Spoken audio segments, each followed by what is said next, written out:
My name is Philippe Kohn, and I work for Intrax, which is a company based in San Francisco, and it's an official US sponsor, meaning that we bring about 30,000 students a year, mostly on J1 programs. So obviously we have a website, www.intraxinc.com, but we have partners in Belgium as well as universities. So students usually find us either through the university or through one of our local partners here in Brussels. We have two kinds of internships, hospitality and business. Most of the students coming from Europe are really geared towards business. I mean, that's what the US is famous about, business internships, meaning marketing, sales, management, office, administration. We also work a lot with gastronomy and hospitality schools. There's a shortage of chefs in the US, so any students who have such background and experience, we'd love to have more.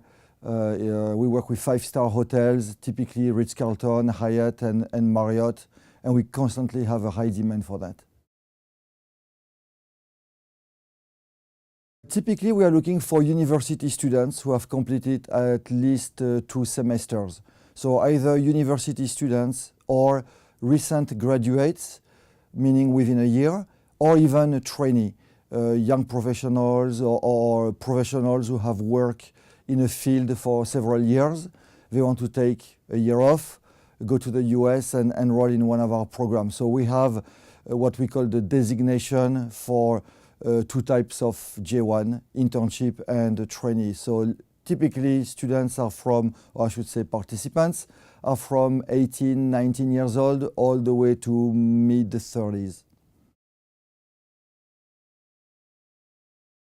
So the option of studying and working in the US is available.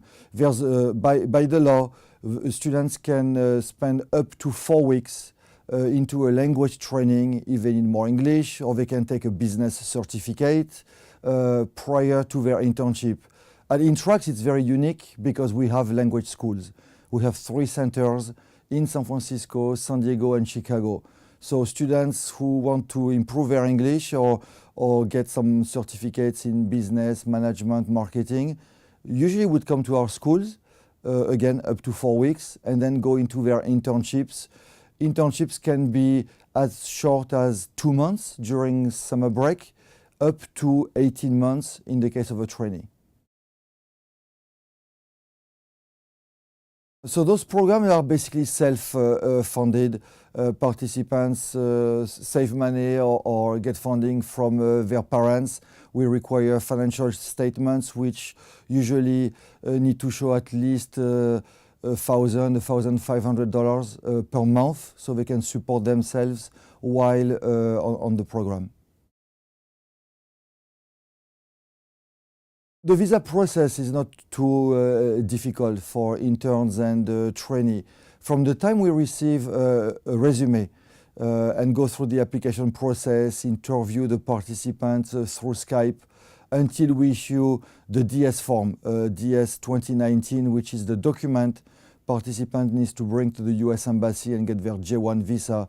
That entire process takes about 2 to 3 months, including the pre-matching with the host company. Obviously, students who arrive in the US need to be pre-matched. We don't have time to do it upon arrival. So we do all that work prior to leaving their home country, which is great because they know what they are getting into. Parents know, the universities know.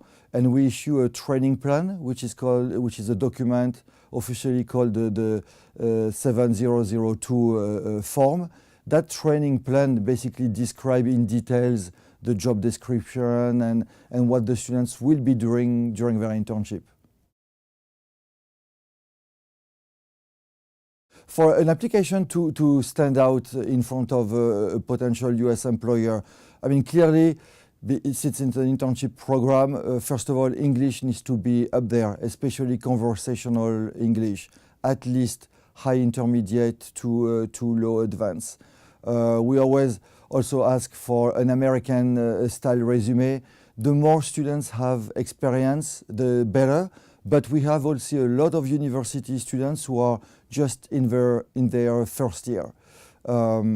It's pretty, an easy process. We do a Skype interview with our staff in San Francisco, and then we present them in front of a host company. Usually interviews are pretty brief, 5 to 10 minutes. Students really need to show their, education background, but most, especially their experience and what they've done before.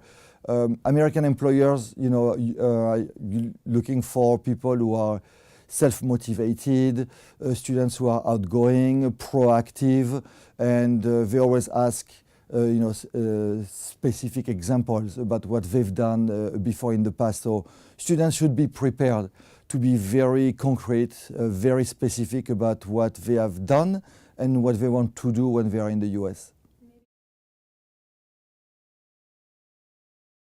Be very flexible, be very open-minded, unlike Europe where usually the supervisor or the boss gives you pretty much a clear responsibility and they always tell you kind of what to do. In the US, it's pretty open communication. Students need to be flexible, need to be asking a lot of questions, need to get involved. When they are done with the projects, they should say, what can I do to help you? It's very proactive, regardless of the age, which is also something that students sometimes are surprised. Doesn't matter how old you are in the US, as long as you know what you are doing and what you are saying, employers will give you, respect and credibility. And that's always, a surprise that compared to Europe, which is much more of a vertical type of society, very hierarchical, the US definitely more flat, which is also a great opportunity for students who, want to get very involved and work on the project.